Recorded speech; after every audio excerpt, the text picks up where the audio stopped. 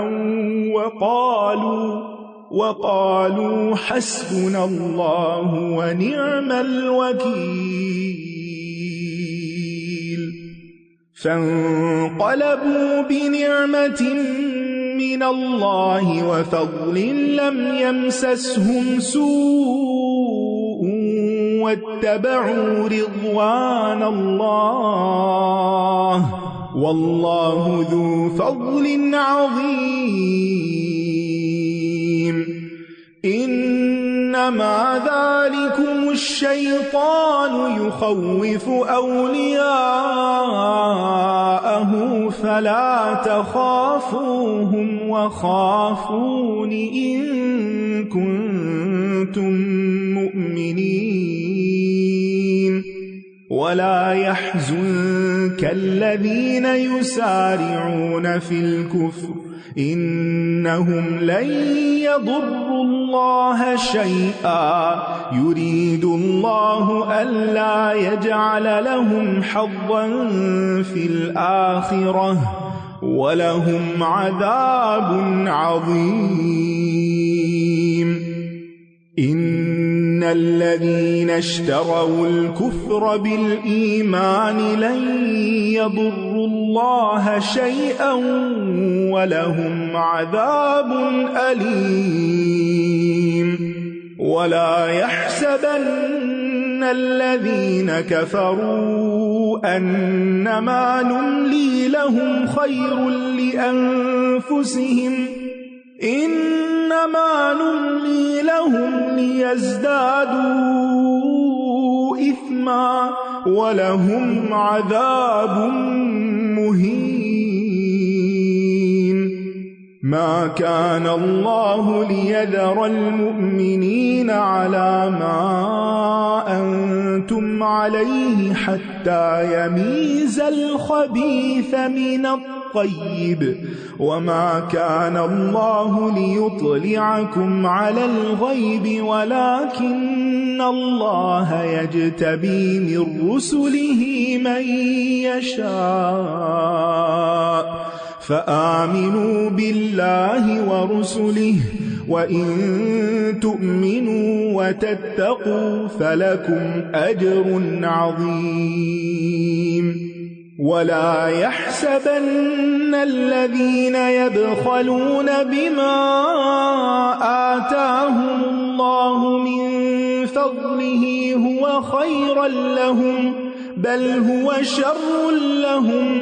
سَيُطَوَّقُونَ مَا بَخِلُوا بِهِ يَوْمَ الْقِيَامَةِ وَلِلَّهِ مِيرَاثُ السَّمَاوَاتِ وَالْأَرْضِ وَاللَّهُ بِمَا تَعْمَلُونَ خَبِيرٌ۔ وہ مومن جنہوں نے احد میں زخم لگنے کے باوجود اللہ اور رسول کے حکم پر لبیک کہا، ان میں سے جنہوں نے نیکی اور تقوی کی روش اختیار کی، ان کے لیے بہت بڑا اجر ہے۔ وہ لوگ کہ جن سے منافقوں نے کہا کہ لوگ تمہارے خلاف جمع ہو گئے ہیں تو ڈرو ان سے، تو اس بات نے انہیں ایمان میں اور بڑھا دیا اور وہ کہنے لگے ہمیں اللہ کافی ہے اور وہ بہترین کارساز ہے، حسبنا اللہ ونعم الوکیل۔ جو سچے مومن ہوتے ہیں ان کے دلوں کو خوف اور گھبراہٹ والی خبریں متزلزل نہیں کرتی، وہ اپنے مقصد کو نہیں چھوڑتے، وہ ثابت قدمی اختیار کرتے ہیں۔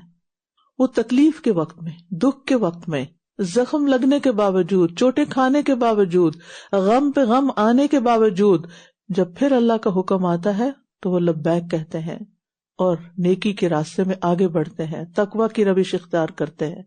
ایسے ہی لوگوں کے لیے بہت بڑا اجر ہے۔ مشکل وقت میں حسبی اللہ کہنا یا حسبنا اللہ ونعم الوکیل کہنا انسان کو تکلیفوں سے بچا لیتا ہے، اللہ کی مدد آتی ہے ایسے شخص کے ساتھ۔ مصیبت کے وقت اس کلمے کو بار بار دہرائیں اور معنی کو سمجھتے ہوئے ادا کریں، کیونکہ شعور کے ساتھ پڑھنے کے ساتھ ہی کیفیت بدلتی ہے۔ صرف ایک رٹے ہوئے الفاظ یا صرف ریپیٹیشن نہیں بلکہ سوچ کے پڑھیں، کیونکہ آزمائشیں تو مومنوں پر آتی رہتی ہیں، لیکن مومنوں کو اللہ کافی ہو جاتا ہے اور وہی سب کام سنوار سکتا ہے، کیونکہ ساری قدرت اور طاقت اسی کے ہاتھ میں ہے۔ مصیبت کے وقت اللہ پر توکل کرنا سب سے بڑی مدد ہے، اور یہ بہت معاون اور مددگار چیز ہے کہ انسان کا رخ اللہ کی طرف ہو جائے، کیونکہ مشکل آنے کا مقصد بھی یہی تھا کہ انسان اللہ سے اور قریب ہو۔ بس وہ اللہ کی نعمت اور فضل کے ساتھ لوٹے، انہیں کوئی تکلیف نہ پہنچی اور انہوں نے اللہ کی رضا کی پیروی کی، اور اللہ بہت بڑے فضل والا ہے۔ یعنی اپنے معاملات اللہ کے سپرد کرنے والوں کو 4 نعمتیں ملتی ہیں۔ نعمت یعنی مزید نعمت، فضل اور مہربانی، تکلیف کا دور ہونا، اور اللہ کی رضا کی پیروی کرنے کی ہمت طاقت۔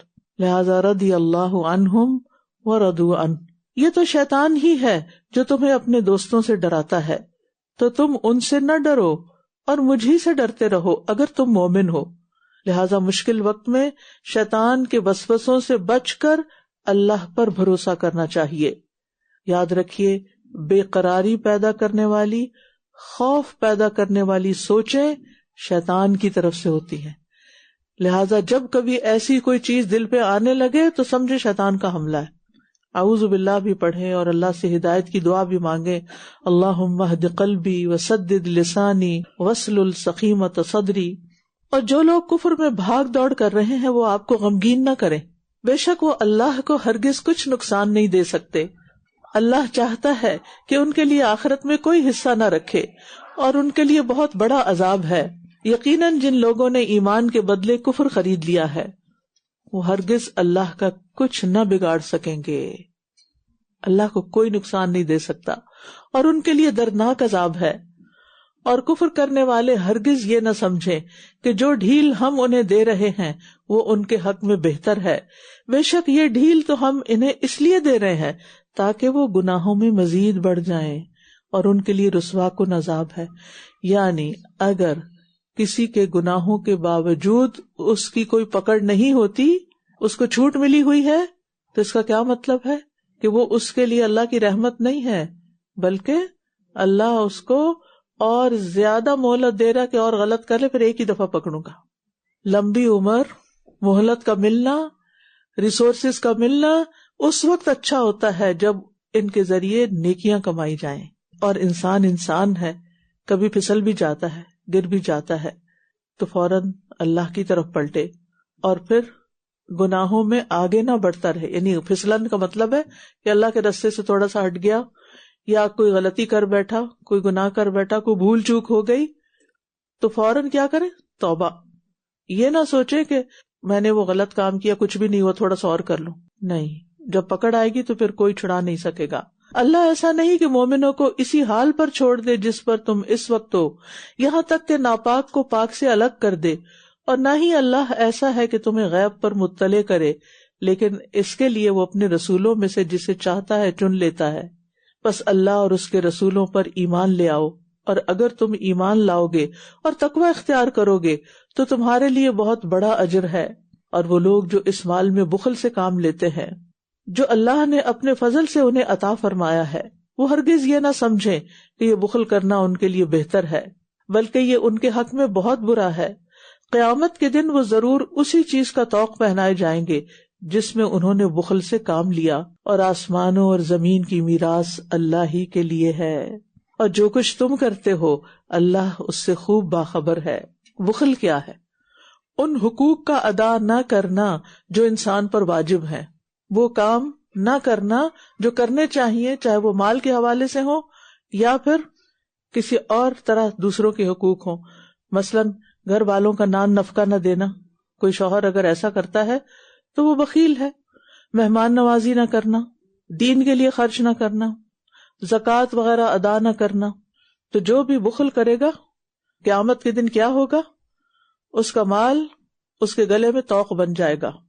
یاد رکھیے، انسان کے بخل سے اللہ تعالیٰ کا کوئی نقصان نہیں ہوتا، اور نہ ہی اللہ کے دین کو کوئی نقصان پہنچتا ہے، کیونکہ اللہ تو ہر چیز کا مالک ہے. آسمانوں کی ہر چیز کا مالک ہوا، زمین کی ہر چیز کا. یعنی جو کلی مالک ہے اسے کیا فرق پڑتا ہے کہ اگر کوئی اسی کی چیز میں سے اس کے لیے نہیں رکھتا. اور پھر اس اعتبار سے بھی اس کو دیکھیں کہ جب ہر چیز اللہ نے دی ہے اور اللہ ہی کے اختیار میں ہے تو پھر اس میں بخل کس لیے؟ اگر جس نے دیا ہے اس کو نہیں دے رہا تو میں کس کو دوں گا؟